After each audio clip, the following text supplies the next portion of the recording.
어? 나, 얘 아는 앤데? 간병인 아들이 현관 액자를 가리켰습니다. 대한물산 회장 권경환의 심장이 뛰기 시작했죠. 3년 전 놀이공원 5살 서한은 분홍색 회전목마를 타고 환하게 웃었습니다. 손목엔 빨간 실팔찌가 있었죠. 하지만 30분 만에 딸은 사라졌고 아내는 그 충격으로 1년 뒤 세상을 떠났습니다. 경찰도 탐정도 모두가 포기했습니다. 전국을 뒤졌지만 흔적조차 없었죠. 그런데 지금 이 아이가 말합니다. 중계동에서 봤다고, 서아라고 불렀다고. 10년을 함께한 비서는 그곳엔 아무도 없다고 보고했습니다. 도대체 누가 거짓말을 하고 있는 걸까요? 그리고 서아는 정말 살아있는 걸까요? 사연 시작 전 구독과 좋아요로 함께 해주세요. 밤 10시 대한물산 회장 경환의 휴대폰이 요란하게 울렸습니다. 화면에 뜬 이름은 주치의였어요. 경환은 불길한 예감에 급하게 전화를 받았습니다. 회장님, 지금 당장 오셔야 합니다. 어머님 상태가 급속도로 나빠지고 계십니다. 경환은 회장실 의자에서 벌떡 일어났습니다. 어제까지만 해도 괜찮으셨던 어머니였죠. 그는 하던 일을 내팽겨치고 차를 몰아 대저택으로 향했습니다. 도로는 텅 비어 있었지만 경환의 마음은 천근만근이었습니다. 2년 전 아내를 잃고 이제 어머니마저 잃을 수도 있다는 생각에 가슴이 미어졌어요. 집에 도착하니 의료진들은 이미 도착해 있었습니다. 현관 앞에는 낯선 중년 여성과 8살쯤 되어 보이는 남자아이가 큰 가방을 들고 서 있었죠. 간병인 경숙과 그녀의 아들이었습니다. 경환이 다가가자 경숙이 황급히 인사했습니다. 안녕하세요, 회장님. 저는 간병인 정경숙입니다. 급하게 오느라 아이까지 데리고 왔는데 죄송합니다. 괜찮습니다. 어머니 방은 2층입니다. 경환이 서둘러 계단을 오르기 시작했습니다. 그런데 바로 그 순간 뒤에서 아이의 목소리가 들렸습니다. 나 얘 아는 앤데? 경환의 발걸음이 딱 멈췄습니다. 그는 천천히 몸을 돌려 아이를 바라봤습니다. 8살 남자아이가 액자를 가리키며 말했습니다. 엄마, 나 얘 아는 애야. 할머니랑 둘이 사는 앤데. 경환의 심장이 미친 듯이 뛰기 시작했습니다. 그는 무릎을 꿇고 아이의 눈높이에 맞췄습니다. 얘야, 이 아이를 정말 아니? 언제 어디서 봤는지 자세히 말해줄 수 있어? 아이가 고개를 끄덕였습니다. 지난주에 봤어요. 중계동 재개발하는 데서요. 이름이 서아라고 했던 것 같은데. 서아? 그 이름을 듣는 순간 경환에게 3년 전 그날이 떠올랐습니다. 놀이공원의 회전목마가 빙글빙글 돌아가고 있었습니다. 5살이던 서아가 하얀 말을 타고 환하게 웃고 있었죠. 아내 다영이 서아의 손목에 빨간 실팔찌를 단단히 묶어주며 말했습니다. 자, 됐다. 아유, 예쁘다, 우리 서아. 엄마가 약속대로 실팔찌 만들어줬으니까 서아는 평생 엄마 아빠랑 행복하게 사는 거야. 약속? 응, 엄마. 약속? 하지만 불과 30분 후 놀이공원의 그 많은 사람들 틈 속에서 서아는 연기처럼 사라져버렸습니다. 경환과 다영의 절규가 놀이공원을 가득 채웠습니다. 서아야, 대체 어디 간 거야? 경환이 미친 듯이 인파를 헤치고 뛰어다녔지만 소용없었습니다. CCTV를 확인했지만 이상하게도 서아가 사라진 구역의 CCTV만 보수로 인해 작동을 하지 않고 있었죠. 그 충격으로 다영은 쓰러졌고 슬픔을 버티지 못한 채 1년 뒤 세상을 떠났습니다. 임종 직전까지도 다영은 서아 이름을 부르며 눈물을 흘렸죠. 경환이 정신을 차리고 아이에게 다시 물었습니다. 그 할머니 집이 정확히 어디였니? 아저씨한테 꼭 알려줘야 해. 재개발하는 곳에서 2블록 떨어진 골목이에요. 아, 집이 녹색 지붕이었어요. 바로 그때 위층에서 의사가 급하게 불렀습니다. 회장님, 여사님께서 찾으십니다. 상태가 매우 위중하십니다. 경화는 하늘이 무너지는 것 같았습니다. 3년의 기다림 끝에 딸의 단서가 눈앞에서 비로소 손에 잡힐 듯 했지만 한편에선 어머니의 마지막 순간이 기다리고 있을지도 모르는 상황이었습니다. 그의 두 손이 떨렸습니다. 무엇을 선택해야 할지 머릿속이 하얗게 변했습니다. 경화는 급하게 김비서를 불렀습니다. 평소처럼 감정 없는 목소리를 내며 김비서가 1층으로 내려왔습니다. 회장님 부르셨습니까? 경환이 다급한 목소리로 지시했습니다. 김비서, 지금 즉시 중계동 재개발 지역 근처로 가게나. 2블록 떨어진 곳에 녹색 지붕집이 있을 거야. 거기 할머니와 8살 여자아이가 살고 있어. 아무래도 내 딸 서아로 추측된다네. 김비서의 눈동자가 순간 흔들렸습니다. 하지만 곧 평소의 표정으로 돌아왔습니다. 네, 회장님. 바로 확인하고 오겠습니다. 빨리 서둘러. 실수 없이 처리하고. 정말 중요한 일이야. 김비서가 나간 후 경화는 2층 어머니 방으로 올라갔습니다. 병실처럼 꾸며진 방 안은 약품 냄새가 가득했습니다. 어머니가 산소호흡기를 끼고 침대에 누워 있었습니다. 얼굴은 하얗게 질려 있었고 숨소리조차 가늘었습니다. 경환이 어머니 손을 잡자 어머니가 힘겹게 눈을 떴습니다. 경환이 왔구나. 목소리가 너무 작아서 경환은 귀를 가까이 대야 했습니다. 어머니, 왜 갑자기 이렇게 되셨어요? 어머니가 희미하게 웃었습니다. 몸이 말을 안 듣는구나. 이제 때가 된 것 같다. 그런 말씀 마세요. 얼른 쾌차하셔야죠. 어머니가 고개를 저었습니다. 그녀의 눈에서 눈물이 흘렀습니다. 경환아, 꿈속에 우리 서아가 또 나왔어. 그 녀석 어찌나 빵긋빵긋 웃어대는지.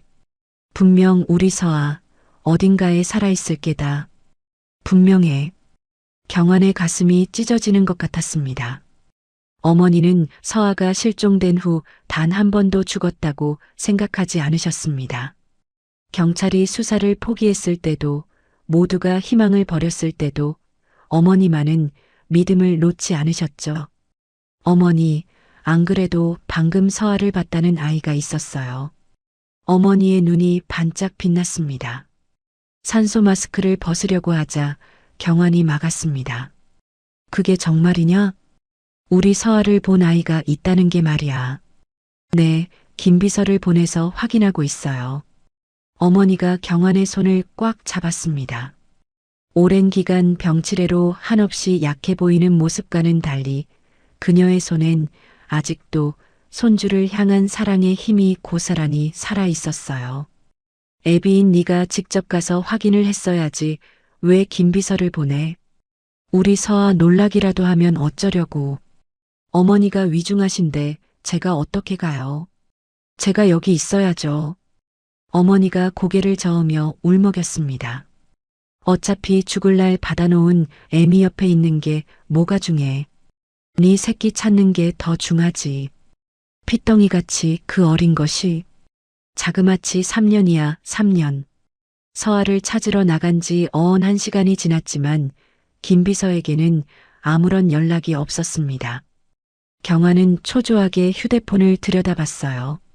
그때 드디어 김비서에게서 전화가 왔습니다. 경환은 떨리는 손으로 전화를 받았습니다. 어떻게 됐나? 김비서의 목소리가 들렸습니다. 회장님, 중계동 일대를 다 찾아봤습니다. 녹색 지붕집도 찾았는데 거기는 빈집이었습니다. 이웃들에게 물어봐도 할머니와 둘이 사는 여자아이는 없다고 합니다. 경환의 얼굴이 굳어졌습니다. 실망감이 물밀듯 밀려왔습니다. 정말 아무도 없었나? 제대로 확인한 거 맞아? 네, 회장님. 주변 집들도 다 확인했습니다. 그런 사람들은 없습니다. 전화를 끊은 후 경화는 깊은 한숨을 내쉬었습니다. 또 헛된 희망이었을까요?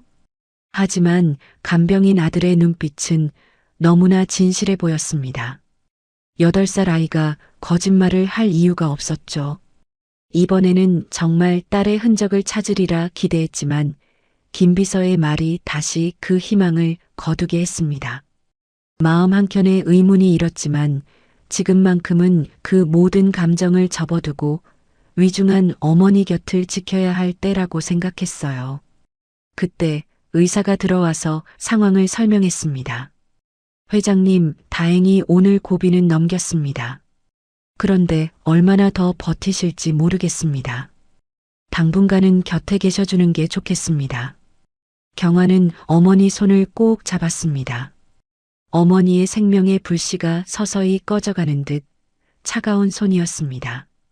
어머니가 다시 가는 눈을 떴습니다. 경화나 서아 찾았니? 아직이요. 걱정 마세요. 서아, 꼭 찾을게요. 어머니가 눈물을 흘렸습니다. 내가 죽기 전에 우리 서아 보고 싶구나. 한 번만이라도 안아보고 죽어야 하는데. 경환도 눈시울이 붉어졌습니다. 어머니, 제가 꼭 찾아올게요. 약속할게요. 밤이 깊어갔습니다. 경환은 어머니 곁을 떠나지 않았습니다. 간병인 경숙도 곁에서 정성껏 어머니를 돌봤습니다. 약을 먹이고 수액을 갈고 체온을 재는 모든 일을 능숙하게 처리했습니다. 어머니는 다시 곤히 잠들었습니다. 경화는 창밖을 바라봤습니다. 어둠 속 어딘가에 딸이 있을 것 같았습니다. 3년 동안 수없이 찾아다녔지만 허사였습니다. 하지만 이번은 느낌이 달랐습니다. 간병인 아들이 직접 보고 서아라는 이름까지 들었다고 했죠.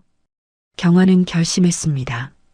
내일 아침 어머니 상태가 조금이라도 안정되면 직접 중계동에 가볼 것입니다. 이번에는 절대 놓치지 않고 반드시 찾아낼 것입니다. 그것이 아내에게, 어머니에게, 그리고 자신에게 할 수 있는 마지막 약속이었어요. 다음 날 아침 7시 경화는 잠을 설친 채 눈을 떴습니다. 어머니는 간신히 안정을 찾았지만 여전히 위태로운 상태였습니다. 경화는 간병인 경숙에게 어머니를 부탁하고 서둘러 중계동으로 가려고 준비했어요. 오늘은 직접 가서 딸을 찾을 각오였습니다.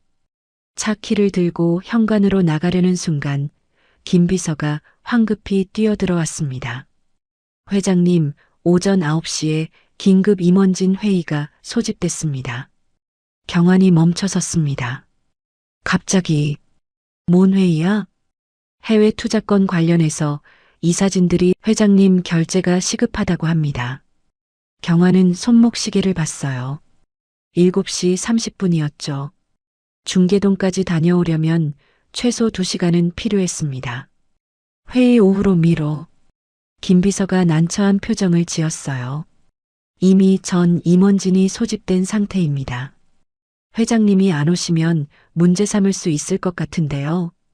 경화는 깊은 한숨을 쉬었습니다. 대한물산 회장으로서 책임을 져버릴 수는 없었어요. 알겠네. 바로 회의실로 출발하게. 회의실에 들어서니 임원들이 모두 모여 있었습니다. 평소와 달리 긴장된 분위기였어요. 회의는 예상보다 길어져 11시가 되어서야 끝이 났습니다. 경환이 다시 중계동으로 가려고 하자 이번에도 김 비서가 나타났어요. 회장님, 방금 시장실에서 연락이 왔습니다. 도시재개발 협약서에 회장님 서명이 있어야 진행이 가능하다고 합니다. 경환의 얼굴이 굳어졌어요. 뭔 소리야? 그건 다음 주에 하기로 했잖아. 시장님께서 오늘 꼭 받아야 한다고 하시는데요. 경환은 뭔가 이상함을 느꼈습니다. 평소에는 이렇게 급한 일정이 겹치는 일이 없었어요. 마치 누군가 일부러 중계동으로 가는 일정을 막는 것 같았죠. 이상하군. 갑자기 다들 왜 이렇게 오늘만 고집하는 거지? 김 비서는 태연하게 대답했어요. 우연히 겹친 것 같습니다, 회장님. 하지만 그의 눈빛은 어딘가 불안해 보였습니다. 오후 2시가 되어서야 경화는 겨우 시간을 낼 수 있었어요. 운전기사에게 중계동으로 가자고 지시했습니다. 차가 막 출발하려는 순간 김 비서가 뛰어와 차 앞을 가로막았습니다. 회장님, 지금 출발하시면 곤란합니다. 지주사 회장님 2분이 방금 도착하셨습니다. 경화는 주먹을 꽉 쥐었어요. 또다시 방해였습니다. 약속도 없이 갑자기 찾아오면 어쩌자는 거야? 오늘은 안 된다고 돌아가시라 해. 급한 안건이 있다고 하십니다. 회장님을 꼭 뵙고 싶어 하세요. 지주사 회장들은 대한물산의 주요 주주였습니다. 무시할 수 없는 사람들이었죠. 경화는 어쩔 수 없이 차에서 내렸습니다. 중계동으로 가는 일정은 또다시 일그러졌어요. 회의는 오후 5시까지 이어졌습니다. 경환이 다시 출발하려고 할 때 김 비서의 휴대폰이 급하게 울렸어요. 전화를 받은 김 비서의 얼굴이 하얗게 질렸습니다. 회장님, 여사님이 많이 위급하시답니다. 바로 병원으로 출발하셔야겠습니다. 경환은 망설임 없이 병원으로 향했습니다. 어머니가 산소호흡기에 의존한 채 힘겹게 숨을 쉬고 있었어요. 의사가 심각한 표정으로 말했죠. 회장님, 이제는 마음의 준비를 하셔야 할 것 같습니다. 경화는 어머니 손을 잡고 눈물을 삼켰어요. 딸을 찾으러 가야 하는데 차마 어머니를 두고 갈 수가 없었습니다. 김 비서가 조심스럽게 말했어요. 회장님, 제가 비서팀 꾸려서 중계동을 다시 찾아보겠습니다. 경화는 잠시 눈을 감았습니다. 10년을 곁에서 지켜온 김 비서였지만 요즘 들어 어딘가 낯설고 미묘한 이질감이 자꾸 마음을 긁고 있었죠. 믿고 맡겨도 될지 망설여졌지만 지금은 위중한 어머니 곁을 떠날 수 없는 상황이었습니다. 결국 그는 무거운 숨을 내쉬며 고개를 끄덕일 수밖에 없었습니다. 그래, 이번엔 실망시키지 말고 제대로 찾아봐. 네, 회장님. 걱정 마십시오. 저녁 7시가 되어서 김 비서가 한 여자아이와 함께 돌아왔습니다. 8살쯤 되어 보이는 아이였죠. 경환의 가슴이 뛰기 시작했어요. 서아야? 경환이 떨리는 목소리로 불렀습니다. 하지만 가까이에서 보자 경환의 표정이 굳어졌어요. 전혀 다른 아이였습니다. 서아와는 닮은 구석이 하나도 없었어요. 경환의 목소리가 차가워졌습니다. 김 비서, 이게 뭔가? 김 비서가 당황한 표정을 지었어요. 중계동에서 찾은 유일한 8살 여자아이입니다. 할머니와 둘이 살고 있었고요. 경환은 믿을 수 없다는 듯 김 비서를 바라봤어요. 자네, 우리 서아를 몰라? 어릴 때 자주 봤었잖아. 김 비서가 고개를 숙였습니다. 죄송합니다. 오래전이라 제가 착각한 것 같습니다. 경환의 가슴이 또 한 번 무너져 내렸습니다. 굳게 믿고 앞만 보며 달려온 길이 또다시 엉뚱한 벽 앞에서 막혀버린 듯 했어요. 도대체 왜 모든 것이 이렇게 어긋나는 걸까? 세상에 발붙일 힘마저 흔들거렸죠. 그때 간병인 아들이 슬쩍 다가왔습니다. 에이, 아저씨. 쟤는 제가 본 애 아니에요. 완전히 달라요. 경환이 아이를 바라봤어요. 그래. 그걸 어떻게 그렇게 확신할 수 있어? 쟤는 팔찌가 없잖아요. 제가 본 애는 맨날 손목에 빨간색 실팔찌를 하고 있거든요. 경환의 눈이 커졌습니다. 3년 전 아내가 서아에게 묶어준 그 실팔찌. 그걸 말하는 걸까요? 경환은 10년을 함께한 사람을 향해 처음 느껴보는 낯선 의심을 떨치지 못한 채 가만히 바라보았습니다. 김 비서가 일부러 그럴 리 없어. 실수겠지. 다음 날도 그 다음 날에도 중계동에 가려던 그의 발목은 또다시 끝없는 일정들에 붙들렸습니다. 평소보다 유난히 빽빽한 스케줄이 누군가 일부러 경환을 그곳에서 멀어지게 하는 듯한 묘한 불편함을 남겼어요. 경환은 서류를 들고 서 있는 김비서를 말없이 바라보며 설명할 수 없는 찜찜함을 마음속 깊이 삼킬 수밖에 없었죠. 3일이 지난 저녁이 되어서야 경환은 잠시 시간을 낼 수 있었습니다. 운전기사와 함께 중계동으로 향했어요. 이번엔 김비서 없이 혼자 가기로 했죠. 중계동 재개발 지역은 황량했습니다.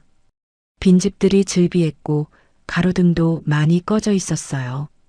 경환은 3시간 동안 골목을 헤맸지만 할머니와 여자아이는 찾을 수 없었습니다. 주민들에게 물어봐도 모른다는 대답뿐이었어요. 8살쯤 되는 여자아이요? 못 봤는데요. 할머니랑 둘이 사는 애요? 여기는 어린애들 찾기 힘들어요. 경환은 지쳐서 차로 돌아왔습니다. 운전기사가 안타까운 표정으로 말했어요. 회장님, 내일 아침 일찍 다시 와보시죠. 경환은 고개를 끄덕였습니다. 집으로 돌아오는 길, 경환은 깊은 생각에 빠졌어요.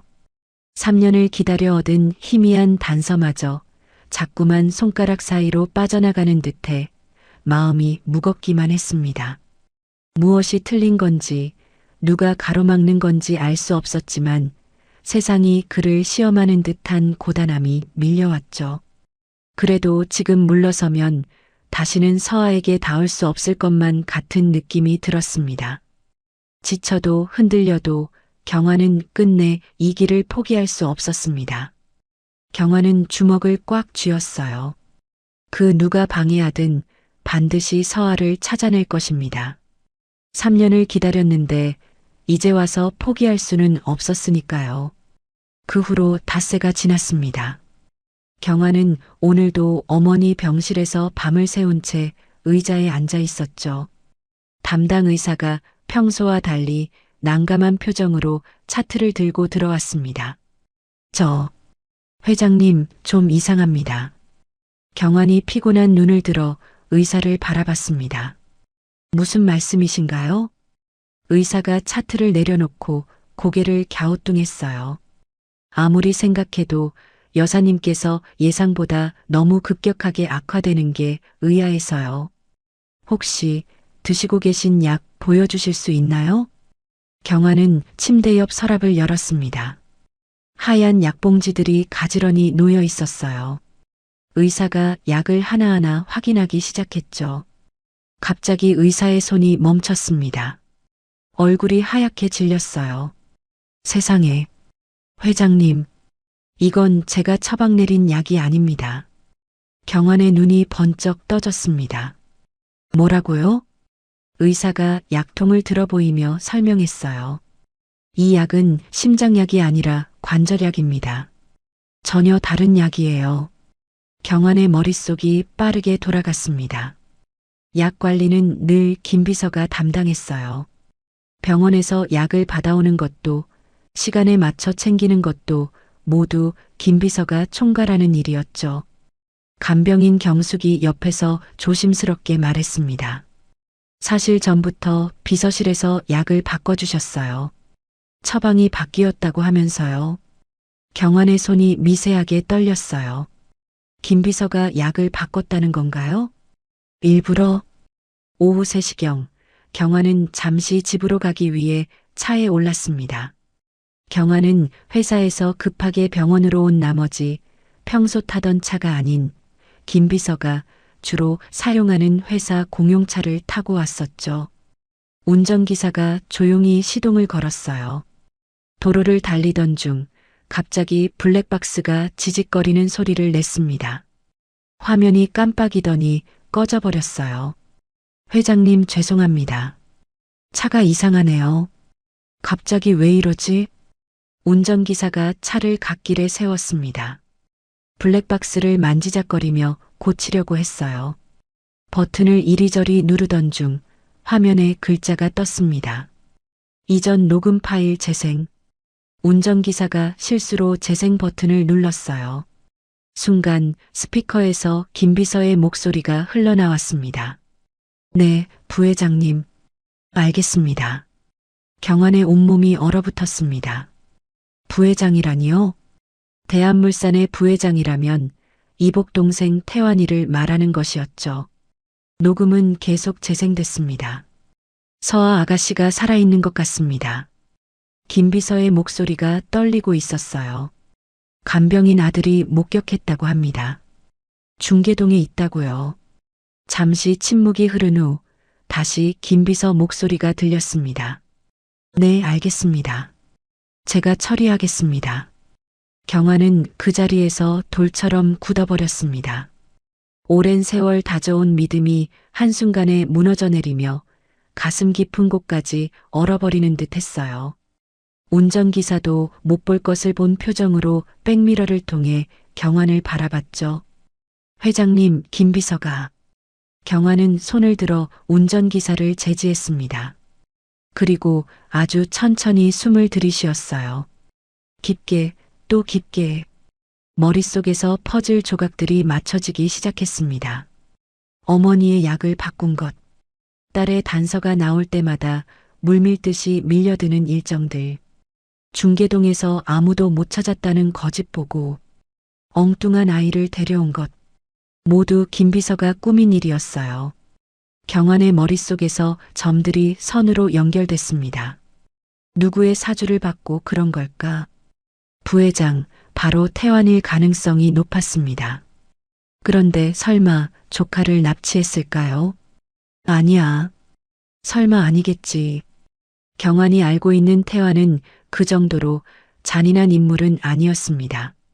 경환은 오래도록 가슴을 짓누르던 안개가 걷히는 듯한 모순된 평온을 느꼈어요.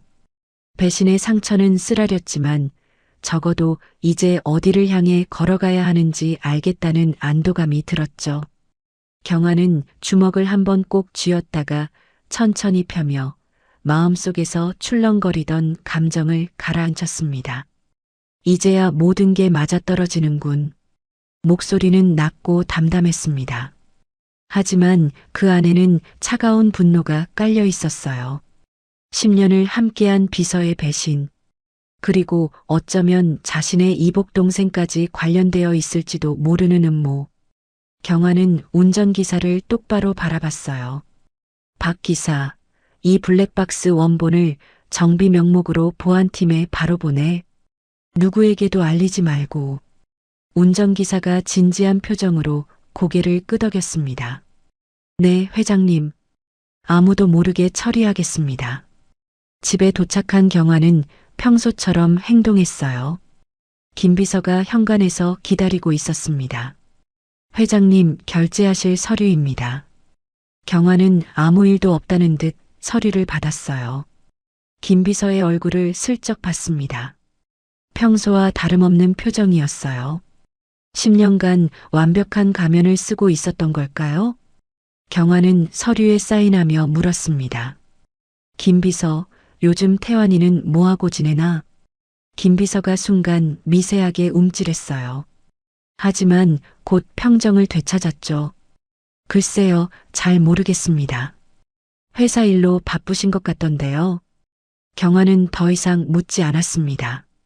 지금은 모르는 척해야 했어요. 아직 아무것도 밝혀진 것은 없었고 성급하게 움직이면 증거를 잃을 수도 있었습니다. 그날 밤 경환은 서재에 혼자 앉아 있었어요. 창밖의 어둠이 그의 마음처럼 깊었습니다. 경환은 태환과의 관계를 떠올렸습니다. 이복 형제지만 어릴 때부터 함께 자랐어요. 겉으로는 사이좋은 형제였죠. 하지만 회사 경영권을 두고는 늘 미묘한 긴장감이 있었습니다.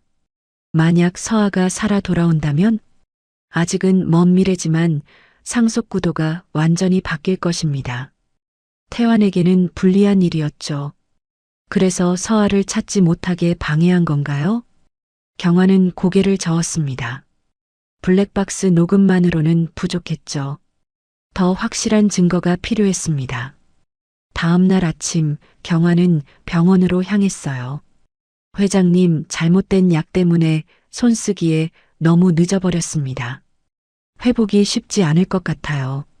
김비서와 태환이 어머니까지 손댔다는 생각에 경환의 가슴은 분노로 불타올랐습니다. 평생을 품어준 어머니를 향한 악이라면 그 어떤 이유로도 용서할 수 없는 일이었어요. 오후에 김비서가 병실로 찾아왔습니다. 회장님, 중요한 미팅이 있습니다. 경환은 김비서를 차갑게 바라봤어요. 하지만 곧 표정을 풀었죠. 알았어. 잠시 후에 가지. 김비서가 나간 후 경환은 주먹을 꽉 쥐었습니다. 이제부터가 진짜 시작이었어요. 김비서를 감시하면서 배우를 찾아내야 했습니다. 경환의 눈빛이 차갑게 빛났어요. 폭풍 전의 고요함처럼 그는 조용히 때를 기다리고 있었습니다. 블랙박스 사건이 있은 지 일주일이 지났습니다. 경환은 그동안 중계동을 매일같이 찾아가 새벽부터 밤늦게까지 골목 구석구석을 뒤졌죠. 하지만 결과는 늘 똑같았습니다. 텅 빈 집들과 무너진 담벼락, 떠난 사람들의 흔적만 남아있을 뿐이었어요. 오늘도 경환은 중계동 재개발 지역을 헤매고 있었습니다. 어제까지만 해도 서 있던 낡은 집이 오늘은 무너져 있었어요. 포클레인이 요란한 소리를 내며 잔해를 치우고 있었죠. 경환은 무너진 집터를 멍하니 바라봤습니다. 저 집에 혹시 서아가 있었던 건 아닐까요? 회장님, 여기는 이제 아무도 없습니다. 운전기사가 조심스럽게 말했어요.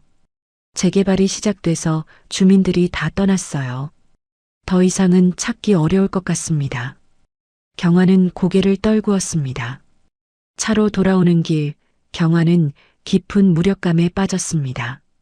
3년 동안 하루도 빠짐없이 딸을 찾아다녔어요. 전국 방방곡곡 안 가본 곳이 없었죠.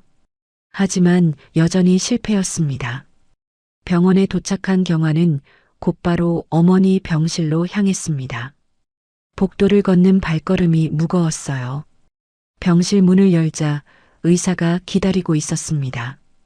표정이 심상치 않았어요. 의사가 경환을 복도로 이끌었어요. 회장님, 오늘 밤을 넘기기 어려우실 것 같습니다. 마지막 인사를 하시는 게. 경환은 비틀거리며 병실로 들어갔어요. 어머니는 산소호흡기에 의지한 채 누워 있었습니다. 얼굴은 창백했고 숨소리는 거의 들리지 않았어요. 경환이 다가가자 어머니가 힘겹게 눈을 떴습니다. 경환아, 우리 아들. 경환은 어머니 손을 꼭 잡았어요. 뼈만 남은 앙상한 손이었습니다. 차갑고 떨리는 그 손이 경환의 가슴을 아프게 했어요. 어머니, 제가 왔어요. 이제 괜찮으실 거예요. 어머니가 희미하게 고개를 저었습니다. 아니야, 이제 갈 때가 됐어. 눈에서 눈물이 흘러내렸어요. 며느리도 먼저 떠나고 서아도 감감무소식이고 나까지 네 곁을 떠난다 생각하니 엄마는 이게 제일 걱정이다. 경환의 눈시울이 붉어졌습니다. 어머니가 아들의 손을 더 꽉 잡았어요. 마지막 힘을 짜내는 것 같았죠. 꼭 서아를 찾아라. 그 아이는 분명 살아있을 거야. 어머니의 목소리가 점점 작아졌어요. 내가 너만 남기고 먼저 떠나서 미안하다. 정말 미안해. 경환은 더 이상 눈물을 참을 수 없었습니다. 어머니가 숨을 몰아쉬며 말을 이었어요. 경환아, 부탁이 있어. 네, 어머니. 뭐든지 말씀하세요. 나를 살려준 그 아주머니, 이명아 씨 있잖니. 경환이 고개를 끄덕였어요. 30년 전 어머니가 교통사고를 당했을 때 목숨을 구해준 은인이었죠. 어머니는 늘 그 아주머니 이야기를 하곤 했습니다. 반드시 찾아서 은혜를 갚아라. 내가 평생 못 갚은 은혜야. 어머니의 숨이 거칠어졌어요. 그 아주머니께 꼭 고맙다고 전해줘. 네, 어머니. 꼭 찾아서 은혜를 갚을게요. 약속할게요. 어머니는 안심한 듯 희미하게 웃었습니다. 그리고 천천히 눈을 감았어요. 잠시 후 심전도 기계 소리가 울음처럼 울려 퍼졌습니다. 화면에 일직선이 그어지는 순간 경화는 마치 세상이 내려앉는 듯 그대로 무너져 내렸어요. 장례식장은 3일 동안 조문객들로 가득했습니다.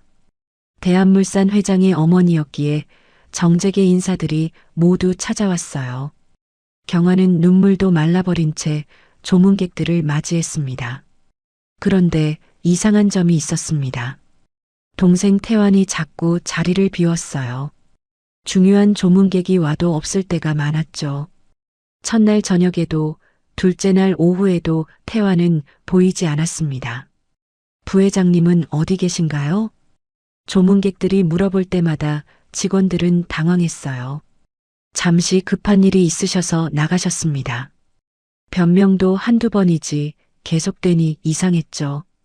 둘째 날 밤 경화는 우연히 태환이 통화하는 모습을 봤어요. 빈소 뒤편 복도에서 몰래 전화를 하고 있었죠. 그래, 실수 없이 처리해. 경화는 기둥 뒤에 숨어 귀를 기울였어요. 중계동 건은 어떻게 됐어? 다 정리됐나? 태환의 말에 경환의 심장이 쿵 떨어졌습니다. 중계동이라니 설마 서아와 관련이 있는 건가? 좋아, 계속 진행해. 형이 눈치채지 못하게 조심하고. 태환이 전화를 끊고 돌아섰어요. 경환은 급히 몸을 숨겼지만 가슴속에서는 이미 무언가가 서서히 굳어가고 있었습니다.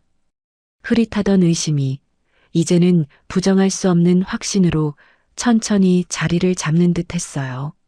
셋째 날 발인식을 마치고 경화는 대저택으로 돌아왔습니다. 텅 빈 집이 한없이 쓸쓸했어요. 어머니도 아내도 딸도 없는 집. 세상에 혼자 남겨진 듯한 고요가 경환의 가슴을 파고들었습니다. 서재에 앉은 경환은 현실을 직시했어요. 서아를 찾는 일은 계속 막막했습니다. 중계동은 이미 대부분 철거됐고 단서는 모두 사라졌어요. 김비서의 감시와 방해도 계속되고 있었죠. 지금으로서는 더 이상 손쓸 수 있는 게 없었습니다. 경화는 깊은 한숨을 쉬었어요. 무작정 찾아다니는 것보다 다른 방법을 생각해야 했습니다. 일단은 숨을 고르고 전략을 다시 짜야 했어요. 그리고 어머니의 마지막 부탁도 지켜야 했죠. 다음 날 아침 경화는 운전기사를 서재로 불렀습니다. 블랙박스 사건 이후 유일하게 자신의 의견을 터놓을 수 있는 사람이었어요. 박 기사, 자네에게 중요한 일을 맡기려고 하네. 운전기사가 자세를 바로 했습니다. 말씀하십시오, 회장님. 경화는 서랍에서 낡은 사진을 꺼냈어요. 30년 전 어머니와 한 아주머니가 함께 찍은 사진이었죠. 이명화 씨를 찾아줘. 지금은 이른쯤 되셨을 거야. 알겠습니다. 제가 꼭 찾겠습니다. 경환이 운전기사를 똑바로 봤습니다. 이 일은 김 비서에게 절대 알리면 안 돼. 자네만 아는 일이야. 운전기사의 표정이 진지해졌어요. 네, 회장님. 아무에게도 말하지 않겠습니다. 경환은 운전기사의 어깨를 두드렸습니다. 자네만 믿네. 부탁하네. 며칠 후 운전기사가 소식을 가져왔어요. 회장님, 단서를 찾았습니다. 경환이 벌떡 일어났습니다. 정말인가? 구청 오래된 서류를 뒤져봤는데요. 이명화 할머니가 얼마 전까지 중계동에 사셨다는 기록을 찾았습니다. 경환의 눈이 커졌어요. 중계동이라니 서아가 목격됐다는 바로 그곳이었습니다. 지금은 어디 계신지 알아냈나? 운전기사가 고개를 저었어요. 아직입니다. 하지만 계속 추적 중입니다. 곧 좋은 소식 들려드릴 수 있을 것 같아요. 경환은 결심했습니다. 이명화 할머니를 찾는 것부터 시작하기로. 어둠 속에서도 희망의 빛은 있다고 경환은 믿기로 했어요. 운전기사가 이명아 할머니의 단서를 찾은 지 이틀째 되는 날이었습니다. 경아는 서재에서 초조하게 전화를 기다리고 있었어요. 오후 3시가 되자 드디어 운전기사에게서 연락이 왔습니다. 회장님 찾았습니다. 이명아 할머니를 찾았어요. 경환의 심장이 빠르게 뛰기 시작했죠. 정말인가? 어디에 계시나? 중계동 재개발 구역 근처입니다. 지금 그 집 앞에 있어요. 경환은 김비서에게 외출한다는 말만 짧게 남기고 떠났습니다. 차 안에서 경환은 계속 손이 떨렸습니다. 어머니의 은인을 만난다는 긴장감 때문이었을까요? 중계동에 도착하자 익숙한 풍경이 펼쳐졌어요. 며칠 전까지 서아를 찾아 헤맸던 바로 그 동네였습니다. 운전기사가 안내한 곳은 재개발 구역에서 조금 떨어진 골목이었어요. 폐가들 사이에 작은 집 하나가 덩그러니 남아 있었죠. 경환은 낡은 대문 앞에 섰습니다. 우편함이 반쯤 떨어져 대롱대롱 매달려 있었어요. 희미하게 이명아라는 이름이 보였습니다. 경환이 대문을 두드리려는 순간 문이 열렸어요. 70대 할머니가 큰 보따리를 들고 나오고 있었습니다. 아이고 머니나. 누구요들? 할머니가 놀란 표정으로 물었어요. 경환은 정중히 고개를 숙였습니다. 안녕하세요. 혹시 이명아 할머니 맞으신가요? 할머니가 고개를 끄덕였어요. 예, 맞는데요. 무슨 일로 오셨습니까? 경환은 가슴이 뭉클해졌습니다. 30년 전 어머니를 구해준 바로 그 할머니였어요. 저는 권경환입니다. 30년 전에 교통사고를 당한 여자분을 구해주신 적이 있으시죠? 제가 그분 아들입니다. 할머니의 눈이 커졌어요. 아, 그때 그 아주머니 아들이구나. 아이고, 이렇게 찾아오시다니 어쩐 일이어요. 할머니는 보따리를 내려놓고 경환의 두 손을 잡았습니다. 어머니는 잘 계시고? 경환의 눈시울이 붉어졌어요. 얼마 전에 돌아가셨습니다. 임종 직전에 할머님을 꼭 찾아 은혜를 갚으라고 하셨어요. 할머니는 눈을 천천히 감았다 뜨며 깊은 숨을 내쉬었습니다. 그분이 그렇게 되셨구먼. 참 마음 따뜻한 분이었는데 세상에 이렇게 허망한 소식을 듣게 되다니. 할머니의 표정에는 오래 알고 지낸 사람을 보내는 듯한 먹먹한 슬픔이 고스란히 번졌어요. 경환은 할머니가 들고 있던 보따리를 봤어요. 어디 가시는 길이신가요? 이사 갈 적에 집에 두고 온 짐을 가지러 왔어요. 여기도 곧 철거된다고 해서 급하게 이사했거든. 경환이 제안했습니다. 제가 댁까지 모셔다 드리겠습니다. 일단 짐부터 옮겨놓고 말씀 나눌 수 있을까요? 할머니가 손사래를 쳤어요. 아이고, 뭔 소리요. 괜찮아요. 바로 코앞이라 멀지도 않아요. 하지만 경환은 고집을 굽히지 않았습니다. 꼭 모셔다 드리고 싶습니다. 어머니 유언이기도 하고요. 결국 할머니는 경환의 차를 타게 됐어요. 차 안에서 할머니가 말했습니다. 30년이 지났는데도 기억하고 계셨다니 참 감사하네. 어머니는 평생 그 은혜를 잊지 못하셨어요. 덕분에 저를 키울 수 있었다고 늘 말씀하셨습니다. 할머니는 쑥스러운 듯 웃었어요. 15분쯤 달려 도착한 곳은 작은 빌라였습니다. 할머니가 차에서 내리며 말했어요. 여기까지 데려다줘서 고마워요. 제가 들어드릴게요. 무거워 보이는데요. 할머니와 함께 계단을 올라갔어요. 2층에 도착하자 할머니가 문을 열었습니다. 누추하지만 들어오셔요. 차라도 한 잔 내드릴게. 경환이 현관 문턱을 넘는 순간 세월이 잠시 멈춘 듯 숨이 턱 막혀왔습니다.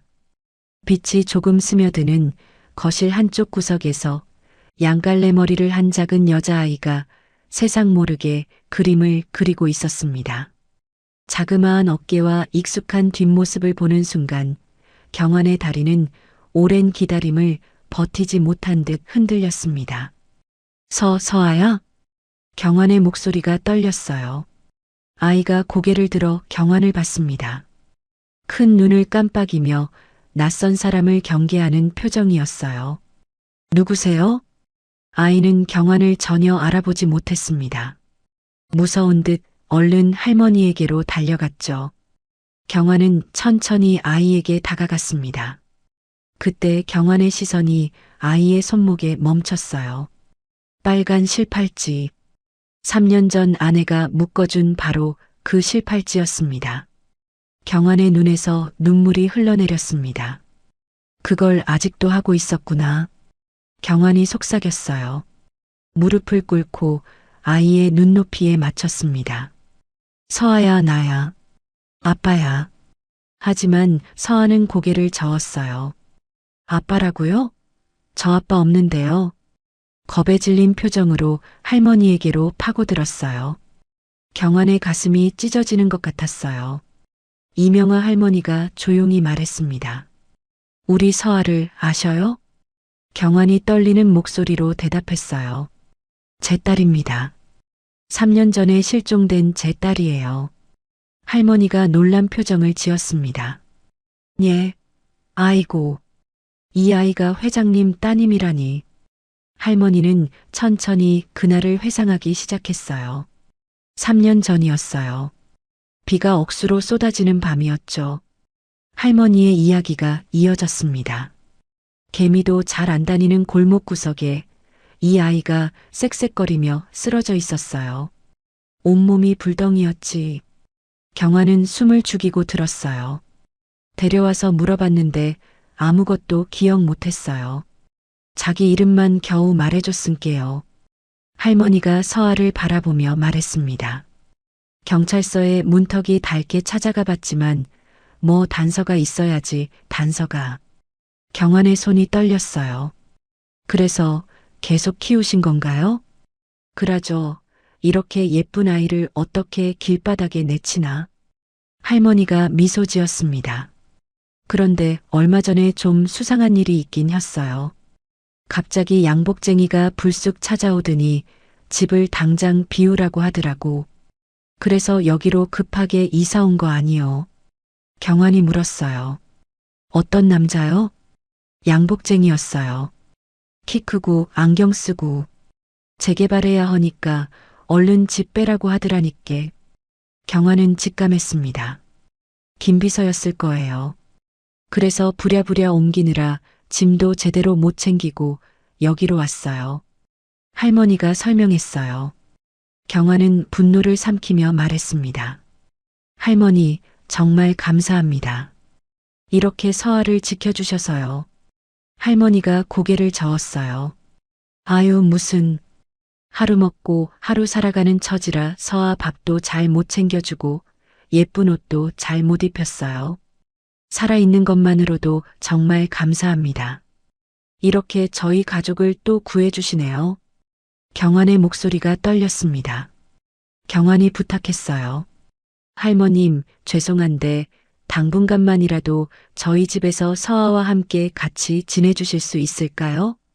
할머니가 놀란 표정을 지었습니다. 예, 회장님 집에서요? 네, 서아가 기억을 찾을 때까지만이라도요. 아이가 할머니를 엄마처럼 따르는 것 같아서요. 지금 저를 알아보지도 못하고. 경환이 서아를 바라봤어요. 서아는 여전히 할머니 뒤에 숨어 있었죠. 할머니가 서아를 쓰다듬으며 말했어요. 서아야, 겁먹지 말어. 이분이 네 아빠요. 서아가 고개를 저었습니다. 아니야. 나는 엄마 아빠 없어요. 경환의 가슴이 아팠지만 이해했어요. 3년의 시간과 충격이 아이의 기억을 지워버렸으니까요. 서아야, 괜찮아. 아빠가 천천히 기억나게 해줄게. 경환이 부드럽게 말했습니다. 결국 할머니는 경환의 제안을 받아들였어요. 그날 저녁 경환은 서아와 이명아 할머니를 대저택으로 데려왔습니다. 서아는 갑자기 변한 낯선 환경에 불안해했어요. 할머니 손을 꼭 잡고 놓지 않았죠. 경화는 곁에서 딸을 바라봤습니다. 3년 만에 찾은 딸이었지만 딸은 아빠를 기억하지 못했어요. 하지만 전혀 속상하지 않았습니다. 곁에 있다는 사실만으로도 조였던 숨통이 풀어지는 듯 했어요. 그날 밤 경화는 아내 사진 앞에 섰어요. 여보, 서아를 찾았어. 우리 딸 살아있었어. 눈물이 멈추지 않았습니다. 경화는 서재로 돌아와 전화기를 들었어요. 믿을 수 있는 병원장에게 연락했습니다. 내일 아침 일찍 유전자 검사를 부탁합니다. 비밀리에 진행해 주세요. 전화를 끊고 경화는 조용히 속삭였습니다. 서아야, 조금만 기다려. 아빠가 꼭 너를 제자리에 돌려놔 줄게. 다음 날 아침 경화는 일찍 일어났습니다. 서아는 아직까지 안정이 필요해 보였습니다. 3년 동안 함께 자던 할머니와 같이 자고 있었어요. 아침 식사 시간 서아가 식당으로 내려왔습니다. 경환을 보자 고개를 숙이며 작은 목소리로 인사했어요. 아저씨, 안녕하세요. 아저씨라는 말에 경환의 가슴이 아팠습니다. 하지만 티를 낼 순 없었죠. 그래, 서아도 잘 잤니? 서아는 고개만 끄덕이고 할머니 옆에 앉았습니다. 밥을 먹는 모습을 보니 마음이 더 아팠어요. 입이 짧은 것 같았고 얼굴도 왠지 누렇게 보였죠. 경화는 조심스럽게 제안했습니다. 서아야, 오늘 아빠랑 병원에 가볼까? 서아가 놀란 표정으로 고개를 저었어요. 싫어요. 병원 무서워요. 할머니가 서아를 달랬습니다. 서아야, 뭐 좀 확인할 게 있어서 가는 거야.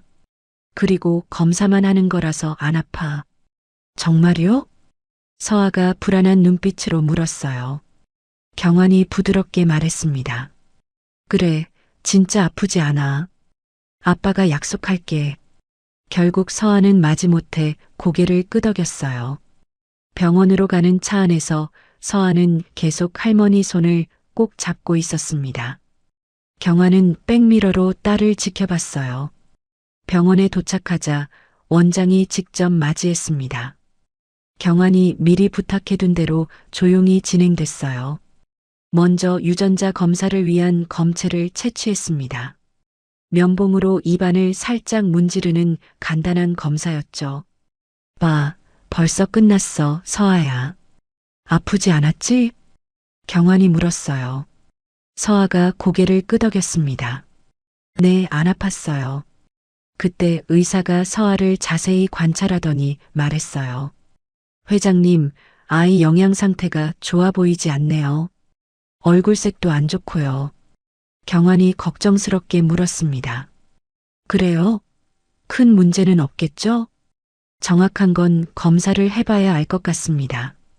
정밀 검사도 같이 진행하는 게 좋겠어요. 의사의 제안에 경환은 동의했어요. 서아는 주사를 무서워했지만 할머니가 달래주니 참을 수 있었습니다. 검사가 끝난 후 집으로 돌아왔어요. 3일이 지났습니다. 경환은 초조하게 결과를 기다렸어요. 오후 2시 드디어 병원에서 전화가 왔습니다. 회장님, 결과가 나왔습니다. 직접 오셔서 얘기 드려야 할 것 같아요. 경환은 불안한 마음으로 병원으로 향했어요. 원장실에 들어서자 의사의 표정이 복잡했습니다. 회장님, 먼저 좋은 소식부터 말씀드리죠. 친자 확률 99.9%입니다. 찾으시던 따님이 맞습니다. 경환의 눈에서 눈물이 흘렀어요. 확신은 했지만 확인을 받으니 더 실감이 났습니다. 드디어 우리 서아를. 감사합니다. 하지만 의사의 표정은 여전히 어두웠어요.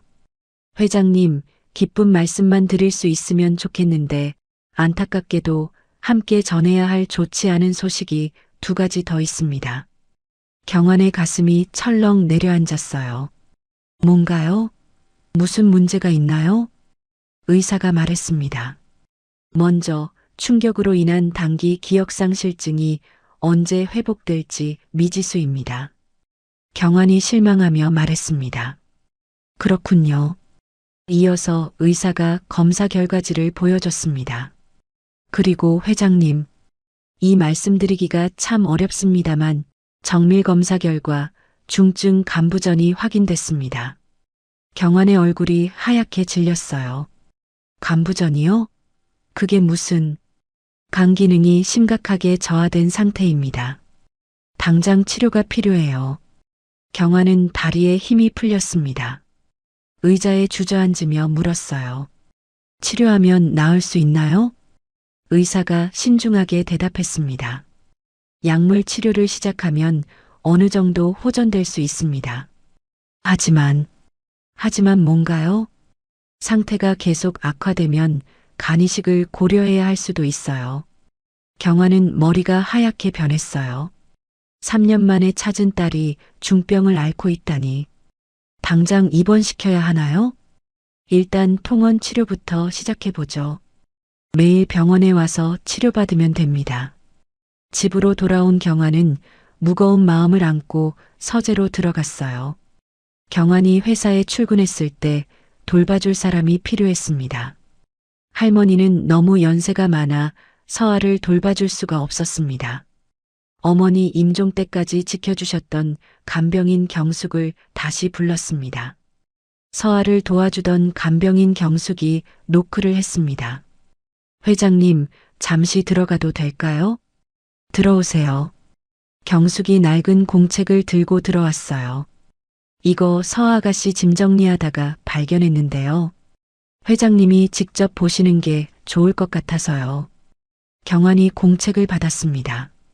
이게 뭔가요? 서아 아가씨가 그린 그림일기예요. 경환은 조심스럽게 첫 페이지를 열었어요. 거기엔 서툰 그림이 그려져 있었습니다.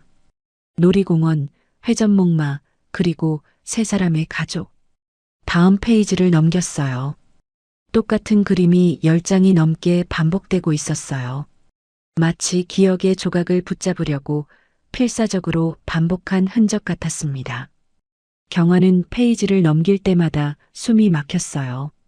손이 떨리기 시작했습니다.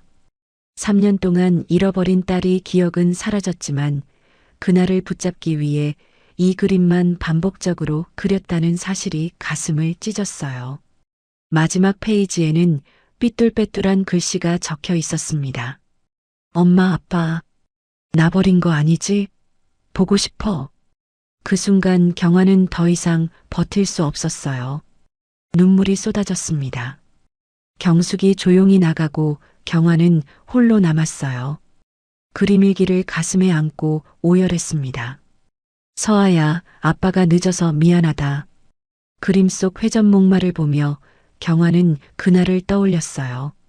서아가 환하게 웃으며 손을 흔들던 모습. 아내가 서아 손목에 실팔찌를 묶어주던 모습. 모든 게 어제 일처럼 선명했습니다.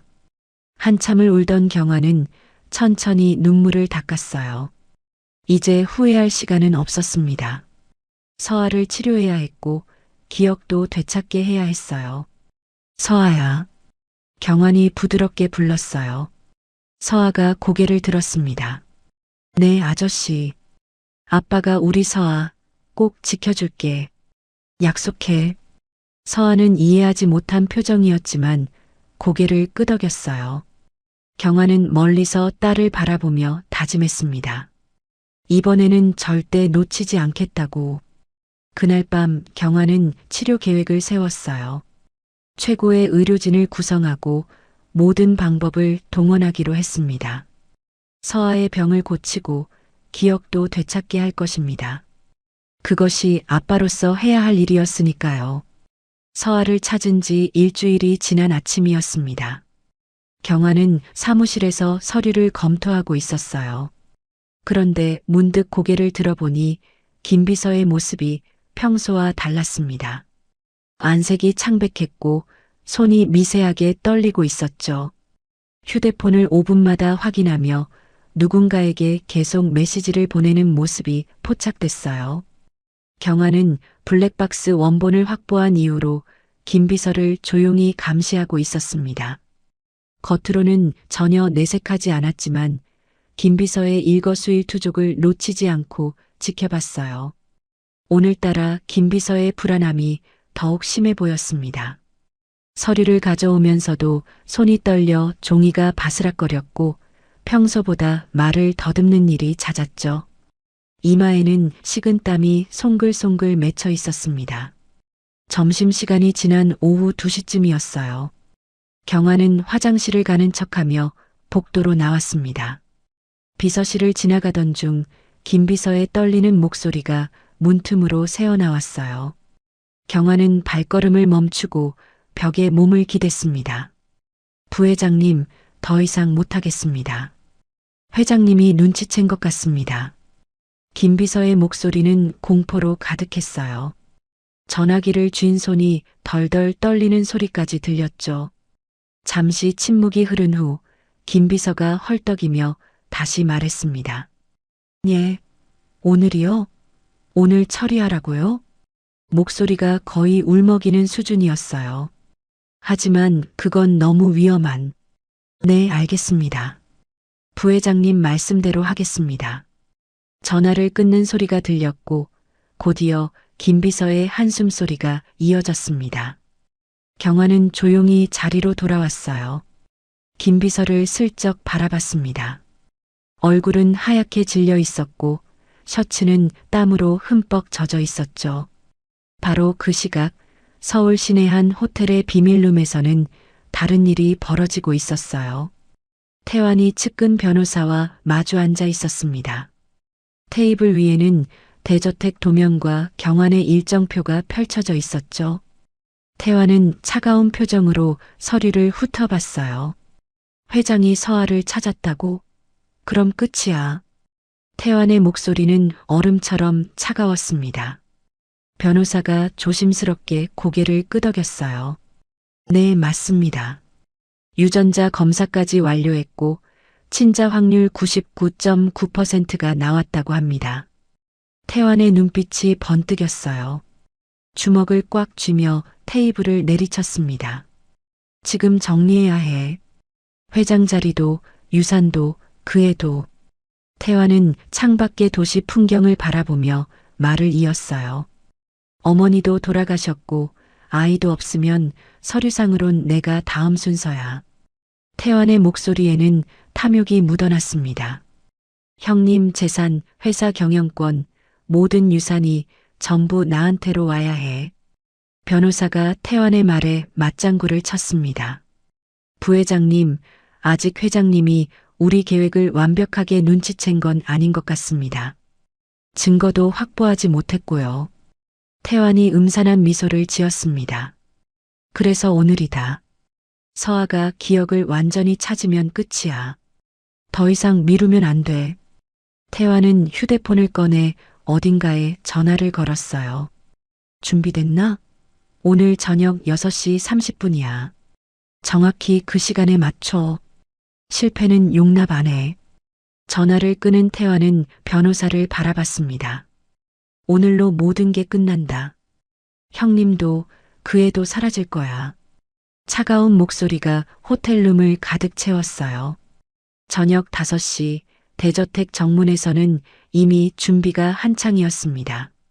검은 작업복을 입은 남자가 정문 위 차양으로 올라갔어요. 차양을 떠받치고 있는 대리석 기둥을 자세히 살펴봤죠. 기둥 하나의 무게만 해도 2톤이 넘는 거대한 구조물이었습니다. 남자는 전동 드라이버를 꺼내 볼트를 풀기 시작했어요. 총 4개의 볼트 중에서 3개를 완전히 풀어냈습니다. 마지막 하나는 겨우 한두 바퀴만 걸쳐놓은 상태로 남겨뒀어요. 언제든 무너질 수 있는 위태로운 상태가 됐습니다. 기둥이 조금씩 기울어지기 시작했습니다. 미세한 진동과 함께 돌가루가 아래로 떨어졌어요. 남자는 일을 시작하기 전 정문 감시 카메라의 각도도 살짝 위로 틀어놨습니다. 차양이 무너지는 순간을 촬영하지 못하도록 조작한 것이었죠. 모든 준비를 마친 남자는 재빨리 사라졌습니다. 5시 45분 태환이 직접 검은 세단을 타고 대저택 근처에 도착했어요. 차 안에서 쌍안경으로 정문을 살펴봤습니다. 옆자리에 앉은 직원이 보고했어요. 부회장님, 모든 준비가 완료됐습니다. 회장님은 예정대로 6시 30분쯤 도착 예정입니다. 태환이 만족스러운 표정을 지었어요. 좋아. 오늘 끝내자. 들어오는 시간에 정확히 맞춰서 떨어뜨려. 직원이 고개를 숙였습니다. 네, 원격 조종 장치도 준비했습니다. 태환은 차창 밖을 바라보며 혼잣말처럼 중얼거렸어요. 형님, 미안하지만 이건 어쩔 수 없어. 그러게 왜 이렇게 눈치가 빠르셔. 적당히 사시지. 김비서도 들켰고 내가 살기 위해선 형님이 사라져야 해. 그의 눈빛에는 광기가 서려 있었습니다. 6시 경환이 회사에서 나왔습니다. 운전기사가 차를 가져왔어요. 회장님, 바로 출발하시겠습니까? 그래, 오늘은 서아가 병원 다녀온 날이니까 빨리 만나고 싶어. 일찍 가야겠어. 차가 대저택을 향해 달렸습니다. 30분 후 차는 정문 앞에 도착했어요. 경환은 평소처럼 정문에서 내렸습니다. 차는 차고에 넣어둬. 난 걸어 들어갈게. 운전기사가 차를 몰고 차고로 향했어요. 경환이 천천히 걸어가고 있을 때였습니다. 정문에서 서아와 할머니가 나타났어요. 이제는 제법 익숙해진 서아가 손을 흔들며 반갑게 인사했습니다. 아저씨, 오셨어요? 오늘 병원에서 주사 맞았는데 엄청 아팠어요. 경환이 미소를 지으며 손을 흔들려는 순간이었어요.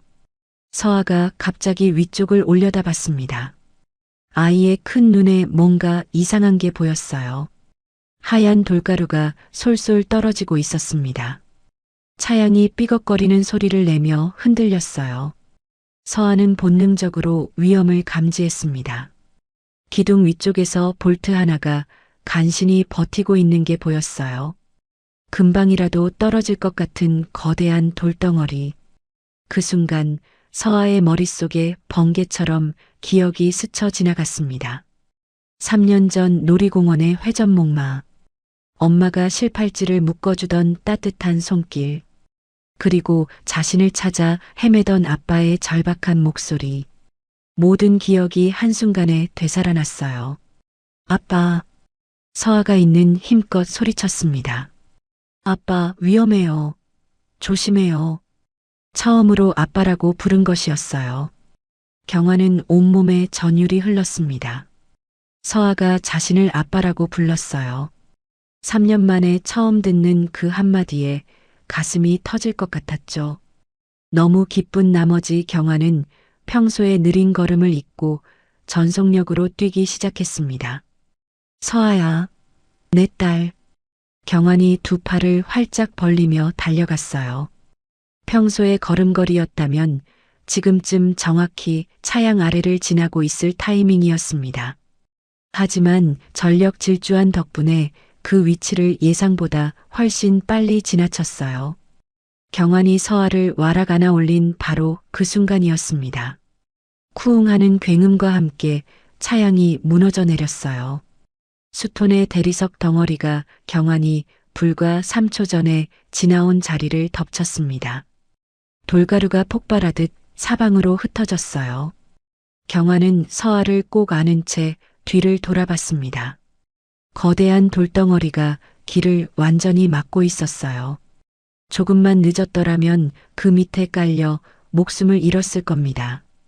온몸에 소름이 쫙 돋았습니다. 서아가 경환의 목을 꼭 끌어안으며 흐느꼈습니다. 아빠, 괜찮아? 작은 몸이 덜덜 떨리고 있었어요.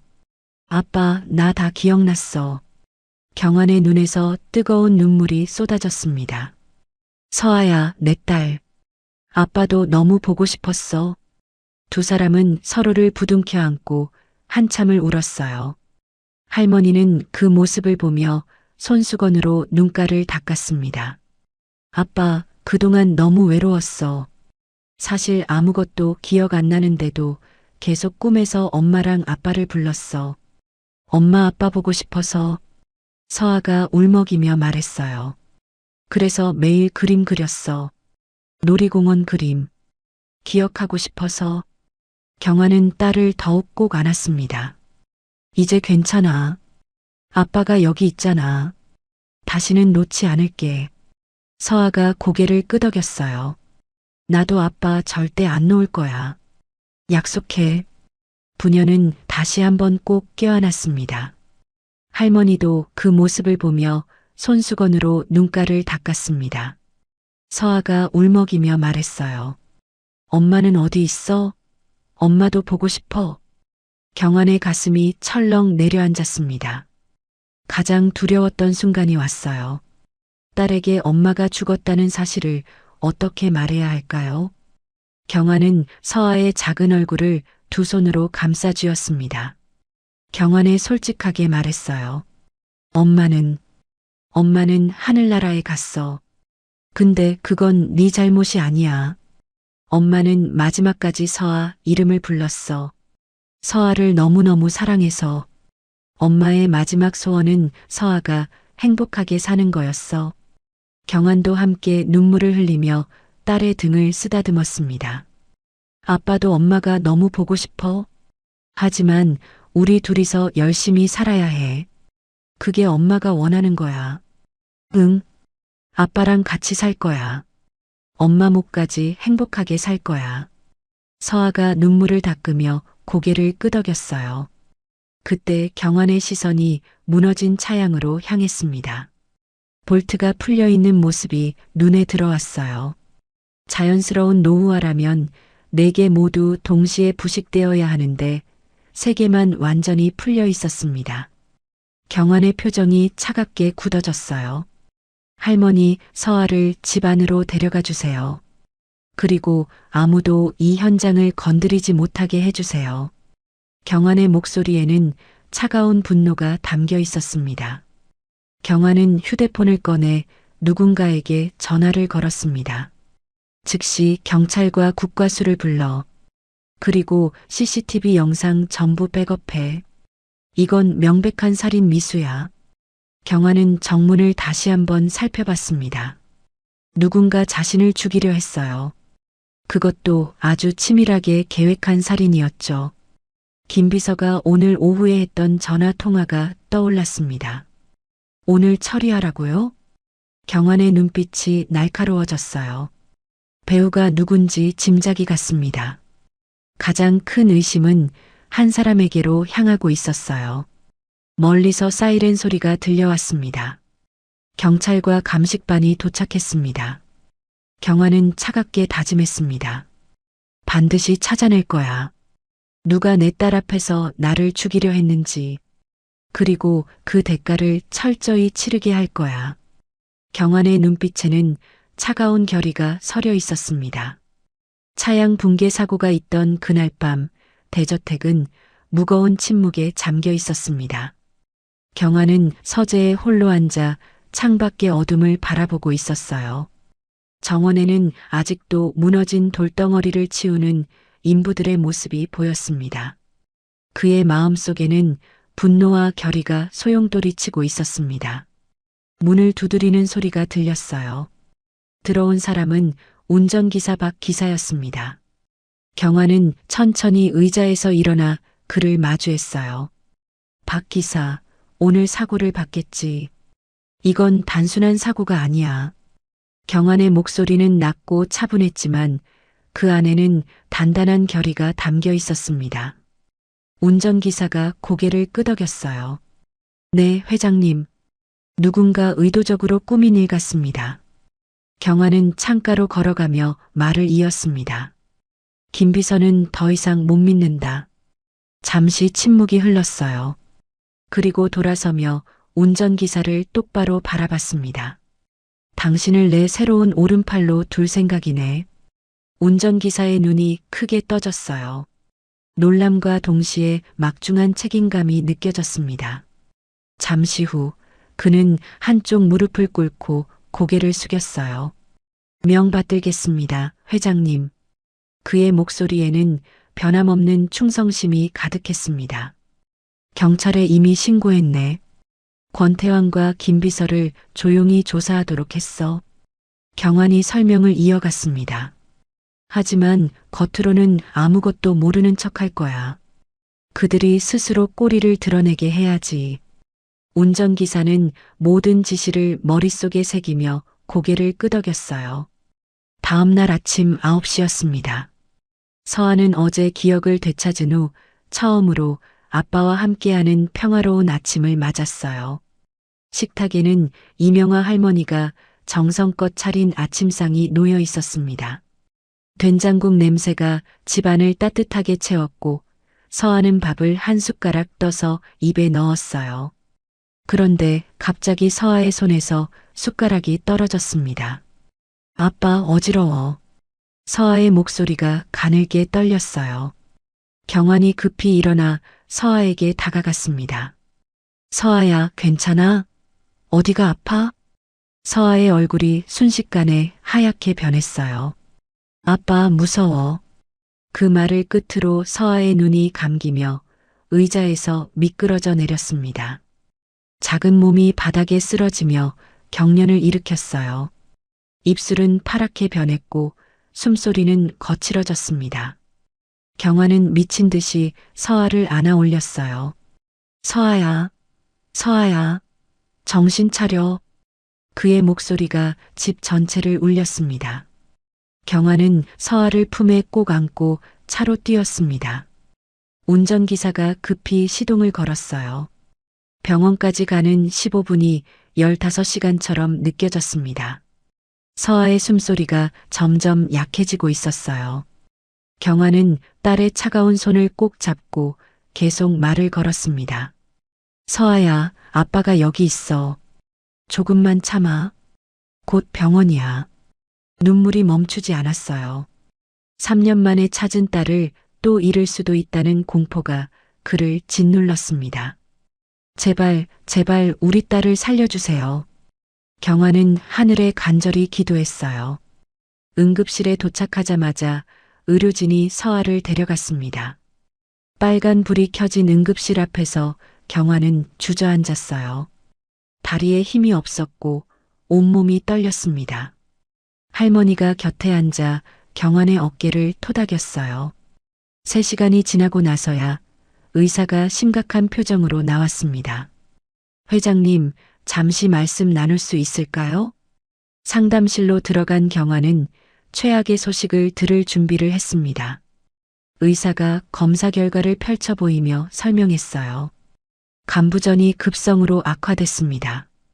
간 기능이 10%도 남지 않은 상태예요. 경환의 얼굴이 돌처럼 굳어졌습니다. 그럼 어떻게 해야 하나요? 의사가 신중하게 대답했습니다. 회장님, 간 이식을 받지 않으면 아이는 한 달을 넘기기 어렵습니다. 그 말이 떨어지기가 무섭게 경환이 입을 열었어요. 1초의 망설임도 없는 즉각적인 대답이었습니다. 저를 쓰십시오. 당장.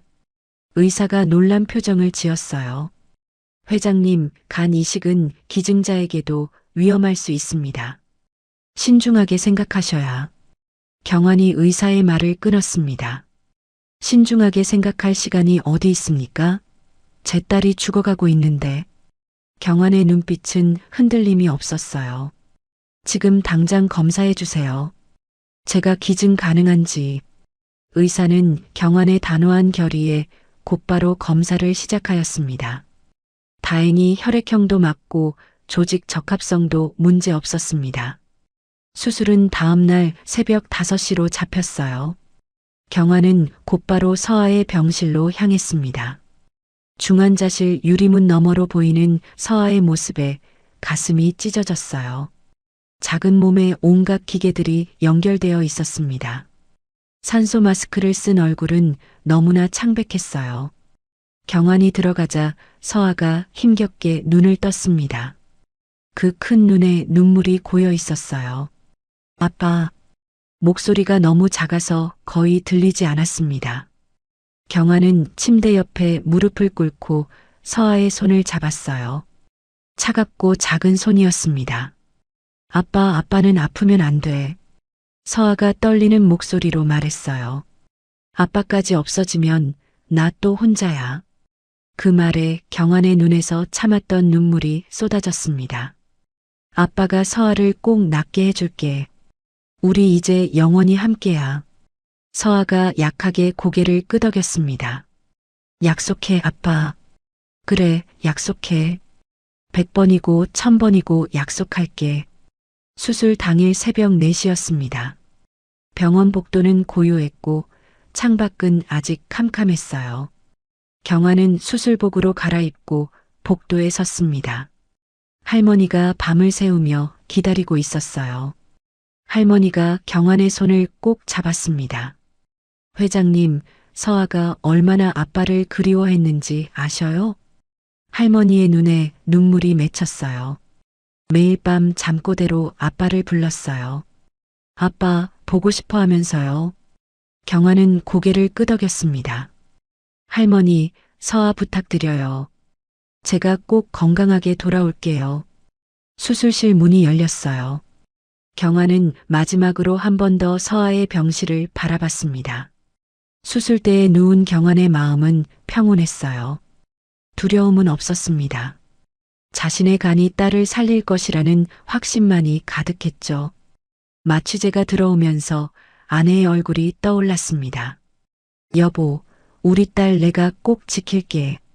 당신이 못다한 엄마 역할까지 내가 다 할게. 8시간의 대수술이 시작됐습니다. 의료진은 극도의 긴장 속에서 수술을 진행했어요. 복도에서는 할머니와 운전기사가 간절히 기도하고 있었습니다. 오후 2시 드디어 수술실 불이 꺼졌어요. 의사가 지친 얼굴로 나왔습니다. 수술은 성공했습니다. 2분 다 무사해요. 할머니가 그 자리에 주저앉아 울음을 터뜨렸습니다. 이틀 후 아침 경환이 먼저 눈을 떴어요. 배에 감긴 붕대가 욱신거렸지만 첫 질문은 딸에 대한 것이었습니다. 서아는 어때요? 간호사가 밝게 웃었어요. 따님도 방금 깨어나셨어요. 회복이 아주 빨라요. 경환은 통증을 참으며 일어났습니다. 부축을 받아 서아의 병상으로 갔어요. 서아도 막 눈을 뜬 참이었습니다. 창백했던 얼굴에 혈색이 돌아와 있었어요. 아빠. 서아가 환하게 웃으며 손을 뻗었습니다. 경환은 그 작은 손을 꼭 잡았어요. 따뜻한 온기가 전해졌습니다. 살아있다는 것이, 함께 있다는 것이 이렇게 감사할 수가 없었어요. 서아가 배를 쓰다듬으며 말했어요. 간호사 언니가 그랬어. 아빠가 내 몸 안에 있대. 순수한 아이의 말에 경환의 눈시울이 뜨거워졌습니다. 그래, 이제 우리는 때려야 뗄 수 없는 사이야. 경환이 서아의 머리를 쓰다듬었어요. 그때 창문으로 따뜻한 햇살이 비쳐 들어왔어요. 마치 하늘에서 축복하는 것 같았습니다. 부녀는 서로의 손을 꽉 잡은 채 웃었어요. 간 이식 수술을 받은 지 일주일이 지났습니다. 경환과 서아는 병원에서 퇴원해 집으로 돌아왔어요. 그런데 대저택 정문 차양 붕괴 사건이 단순한 사고가 아니라는 소문이 서울 전체에 퍼지기 시작했습니다. 언론에서도 관심을 갖기 시작했고 경찰도 본격적인 수사에 착수했어요. 경환은 병상에서도 운전기사를 통해 모든 증거를 차근차근 모으고 있었죠. 경찰 특수수사팀이 대저택에 도착한 것은 화창한 월요일 아침이었습니다. 과학수사관들이 무너진 차양 잔해를 꼼꼼히 살펴보기 시작했어요. 볼트가 풀린 흔적, 인위적으로 각도가 조작된 감시 카메라, 그리고 현장에 남은 공구 자국들. 모든 것이 계획된 범죄임을 말해주고 있었습니다. 사고 직전 찍어둔 볼트 풀린 상태 사진, 조작된 감시 카메라 각도 사진, 그리고 병원 응급 기록까지 모든 증거가 경찰 특수수사팀에 넘어갔어요.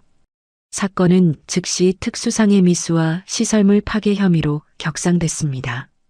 그날 오후 대한물산 본사는 발칵 뒤집혔어요. 김 비서가 서류를 챙겨 몰래 도망치려다가 현관에서 경찰에게 붙잡혔습니다. 직원들이 모두 지켜보는 가운데 수갑이 채워졌어요. 김 비서는 완전히 패닉 상태였습니다. 부회장님이 시켰어요. 전 시키는 대로 했을 뿐이에요. 김 비서가 절규하듯 소리쳤어요. 10년 넘게 회장 곁을 지켰던 비서의 초라한 몰락이었죠. 다음 날 새벽 6시 경찰 특수수사팀과 경제범죄수사대가 동시에 움직였습니다. 수십 명의 수사관들이 여러 곳으로 흩어졌어요. 권태환의 사무실, 개인 금고, 법무실, 개인 별장, 그리고 김 비서 자택까지 모든 곳에서 동시다발적으로 압수수색이 시작됐습니다. 권태환의 사무실에서는 충격적인 서류들이 발견됐어요. 서랍 깊숙한 곳에 숨겨둔 비밀 장부가 나왔습니다. 거기엔 김 비서에게 송금한 거액의 현금 내역이 빼곡히 적혀 있었어요. 법무실에서는 더욱 결정적인 증거가 나왔습니다. 재개발 지역 강제퇴거 명령서에 권태환의 사인이 선명했어요. 그 중에는 이명아 할머니 집 주소도 포함되어 있었습니다. 서아가 발견된 바로 그 골목의 강제철거 일정표까지 발견됐죠. 하지만 가장 충격적인 것은 따로 있었습니다. 권태환의 개인 금고에서 나온 수첩이었어요. 거기엔 회장 사고 일정이라고 적힌 메모가 있었습니다. 차양 붕괴 일시와 방법까지 구체적으로 계획되어 있었어요. 그리고 김 비서 자택에서는 삭제했다고 생각한 감시카메라 원본이 발견됐습니다. 바로 3년 전 서아가 실종되던 날의 영상이었어요. 화면에는 실팔찌를 찬 서아가 김 비서에게 끌려가는 장면이 선명히 찍혀 있었습니다. 뒤이어 나타나는 권태환의 검은 차량까지 포착되어 있었어요. 수사관들은 이 모든 증거를 가지고 권태환을 체포하러 갔습니다. 권태환은 자신의 집에서 여유롭게 아침을 먹고 있었어요. 경찰이 들이닥치자 태연한 척 연기했습니다. 무슨 일이신가요? 영장 있습니까? 수사팀장이 체포영장을 내밀었어요. 권태환 씨, 특수상해 미수 및 아동유기 혐의로 체포합니다. 권태환의 얼굴에서 혈색이 사라졌습니다. 하지만 끝까지 발뺌했어요. 이건 형이 꾸민 일이야. 아무 죄 없는 날 모함하는 거야. 권태환이 소리쳤지만 소용없었습니다. 경찰이 다시 한번 선언했어요.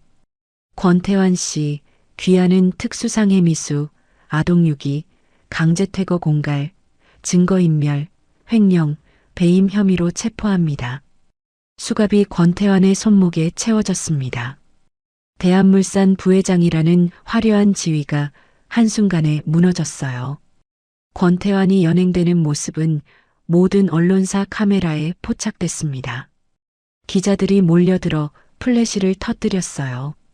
수치스럽게 고개를 숙인 채 경찰차에 오르는 권태환의 모습이 전국에 생중계됐습니다. 완벽한 사회적 몰락의 순간이었어요. 뉴스 속보 자막이 계속해서 흘렀습니다. 대기업 부회장 정격 체포, 실종 아동 관련 중대 혐의, 형제 경영권 다툼 범죄로 비화. 시청자들은 분노했고 여론은 들끓었어요. 권태환의 이름은 하루아침에 범죄자의 상징이 되었습니다. 재판은 신속하게 진행됐어요. 증거가 너무나 명백했기 때문입니다. 김 비서는 모든 것을 자백했고 권태환의 지시를 상세히 증언했어요. 법정에서 권태환은 끝까지 억울하다고 주장했어요. 하지만 판사는 차갑게 판결을 내렸습니다. 피고인 권태환에게 징역 15년을 선고합니다. 방청석에서 탄식이 흘러나왔어요. 김 비서도 무거운 처벌을 받았습니다. 피고인 김모 씨에게 징역 7년을 선고합니다. 10년 넘게 회장을 보좌했던 비서의 최후였어요. 두 사람 모두 법정에서 수갑을 찬 채 끌려나갔습니다. 경화는 병원 침대에서 이 모든 소식을 들었어요. 복수의 기쁨보다는 씁쓸함이 더 컸습니다. 한때는 형제였고 한때는 신뢰했던 비서였으니까요. 서아가 병실로 들어왔습니다. 아빠, 이제 나쁜 사람들 다 잡혔어? 경화는 딸을 안으며 대답했어요. 그래, 이제 안전해. 아무도 우리를 해치지 못해. 창밖으로 맑은 하늘이 보였습니다. 3년간의 고통과 배신의 시간이 끝났어요. 이제 새로운 시작이었습니다. 경화는 서아의 손을 꼭 잡았어요. 대한물산은 큰 파장을 겪었지만 곧 안정을 찾았습니다. 직원들은 진실을 알게 된 후 경환을 더욱 지지했어요. 부회장의 자리는 공석이 되었지만 아무도 아쉬워하지 않았습니다. 언론에서는 이 사건을 대서특필했습니다. 재벌가의 추악한 권력 다툼, 그리고 그 속에서 희생된 어린 아이의 이야기. 하지만 결국 정의가 승리했다는 결말에 여론은 환호했습니다. 권태환이 체포된 지 일주일 후의 아침이었습니다. 경화는 넥타이를 매며 거울 속 자신을 바라봤어요. 얼굴에는 여전히 수술 자국이 남아 있었지만 눈빛은 그 어느 때보다 단단했습니다. 오늘은 회사에 복귀하는 첫날이었어요. 서아가 방으로 들어와 아빠를 꼭 안았습니다. 아빠, 오늘 회사 가는 거야? 조심히 다녀와. 경화는 딸의 머리를 쓰다듬으며 미소 지었어요. 대한물산 본사 앞에 도착한 경화는 잠시 건물을 올려다봤습니다. 한 달 만의 출근이었지만 마치 몇 년이 지난 것 같았어요. 로비에 들어서자 직원들이 하나둘 고개를 들었습니다. 누군가 박수를 치기 시작했습니다. 그러자 로비에 있던 모든 직원이 일제히 박수를 쳤어요. 경화는 겸손하게 고개를 숙이며 엘리베이터로 향했습니다. 회장실에 들어가니 이사회 의장이 기다리고 있었어요. 백발의 의장은 경환의 손을 꼭 잡으며 말했습니다. 회장님, 이곳은 결국 회장님 자리였습니다. 그 한마디에 많은 의미가 담겨 있었어요. 권태환의 음모도 김비서의 배신도 결국 경환의 자리를 빼앗지 못했다는 뜻이었죠. 경환은 깊이 고개를 숙였습니다. 그날 오후 경환이 집에 돌아왔을 때 대저택은 완전히 달라져 있었어요. 현관문을 열자마자 된장찌개 냄새가 코를 자극했습니다. 부엌에서는 할머니가 저녁 준비를 하고 있었어요. 서아는 거실에서 그림을 그리고 있었죠. 이번엔 회전목마가 아니라 온 가족이 함께 있는 그림이었습니다. 텅 비어 있던 집이 따뜻한 온기로 가득 찼어요. 집사들도 예전과 달리 활기를 되찾았습니다. 복도에서는 서아의 웃음소리가 울려 퍼졌어요. 할머니, 저 학교에서 상 받았어요. 할머니가 다정하게 대답했습니다. 그래, 우리 서아 대견하네. 그런데 복도에서 뛰지 말라니까. 경화는 이 모습을 지켜보며 조용히 미소 지었어요. 3년 전만 해도 이런 평범한 행복을 상상할 수 없었습니다. 아내를 잃고 딸을 잃고 어머니마저 떠나보낸 그에게 가족이란 영원히 사라진 것만 같았어요. 하지만 지금은 달랐습니다. 피로 이어지지 않았지만 진정한 가족이 곁에 있었죠. 저녁 식사 후 경화는 할머니를 서재로 모셨습니다. 진지한 표정으로 입을 열었어요. 어르신. 경환이 자세를 바로 하고 깊이 고개를 숙였습니다. 저희 가족의 은인이십니다. 어머니가 마지막으로 남긴 부탁도 이제야 이행합니다. 할머니는 손사래를 쳤어요. 아이고, 무슨 소리를 하시는겨. 그저 버리지 못할 생명이 눈앞에 있었을 뿐이지요. 경환이 고개를 들어 할머니를 바라봤습니다. 그 생명은 제 전부입니다. 목소리에 진심이 가득했어요. 경환은 서류 봉투를 꺼냈습니다. 어르신의 생활비, 건강, 주거 모든 것을 제가 책임지고 싶습니다. 정식으로 후견 계약을 하시죠. 할머니가 고개를 저었어요. 회장님, 난 모르는 사람 도움은 안 받고 살아왔어. 잠시 침묵이 흘렀습니다. 할머니가 다시 입을 열었어요. 대신 나도 서아 곁에서 할머니 역할 계속해도 되겠소? 경환의 눈시울이 붉어졌습니다. 그는 다시 한번 깊이 고개를 숙였어요. 그보다 더 큰 도움은 없습니다. 며칠 후 중계동 재개발 구역이 완전히 사라지는 날이었습니다. 경환은 서아, 이명아 할머니와 함께 그곳을 찾았어요. 한때 서아가 머물렀던 골목은 이제 평평한 공터가 되어 있었습니다. 경환은 하늘을 올려다보며 속으로 말했어요. 여보, 드디어 약속을 지켰어.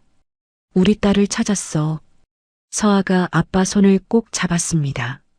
아빠, 이제 어디가? 경환이 딸을 바라보며 대답했어요. 엄마와 할머니께 인사드리러 가자. 세 사람은 차에 올라 묘소로 향했습니다. 산 중턱에 자리한 아내의 묘 앞에 섰어요. 경환은 묘비를 쓰다듬으며 말했습니다. 여보, 서아 데려왔어. 서아가 묘비 앞에 무릎을 꿇고 인사했어요. 엄마, 저예요, 서아. 이제 아빠랑 행복하게 지내고 있어요. 이어서 경환 어머니의 묘로 이동했어요. 경환은 어머니 묘비 앞에서 오랫동안 서 있었습니다. 어머니, 말씀하신 은인을 찾았어요. 그분이 서아를 지켜주고 계셨어요. 바람이 불어 나뭇잎들이 흔들렸습니다. 마치 어머니가 대답하는 것 같았어요. 서아가 경환과 할머니의 손을 잡았습니다. 아빠, 할머니, 우리 이제 집에 가요. 집으로 돌아오는 차 안에서 서아가 말했습니다. 아빠, 나 이제 외롭지 않아. 아빠도 있고 할머니도 있고. 경환이 백미러로 딸을 바라봤어요. 아빠도 그래. 이제 혼자가 아니야. 집에 도착했을 때 석양이 집 전체를 황금빛으로 물들이고 있었어요. 1년 후 서아의 초등학교 학예회 날이었습니다. 서아는 무대 위에서 발표를 시작했어요. 저는 2번 태어났어요. 한 번은 엄마 뱃속에서, 한 번은 아빠가 살려주셨어요. 객석에서 경환과 이명아 할머니가 나란히 앉아 있었습니다. 저희 가족은 조금 특별해요. 엄마는 하늘에 있고 할머니는 피가 안 섞였어요. 서아의 맑은 목소리가 강당을 울렸습니다. 하지만 우리는 진짜 가족이에요. 서로 사랑하니까요.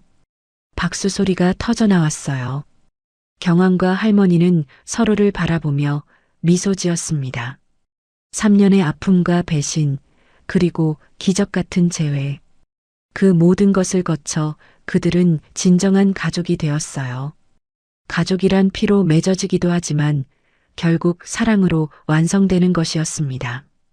오늘 이야기를 끝까지 들어주셔서 감사합니다. 어디에서 이야기를 듣고 계신지 댓글로 남겨주시면 한 분 한 분 반갑게 인사드리겠습니다. 오늘도 행복하시고 건강한 하루 보내시길 간절히 바랍니다. 다음 이야기로 찾아뵙겠습니다. 구독, 좋아요 부탁드립니다. 햇살 같은 이야기였습니다.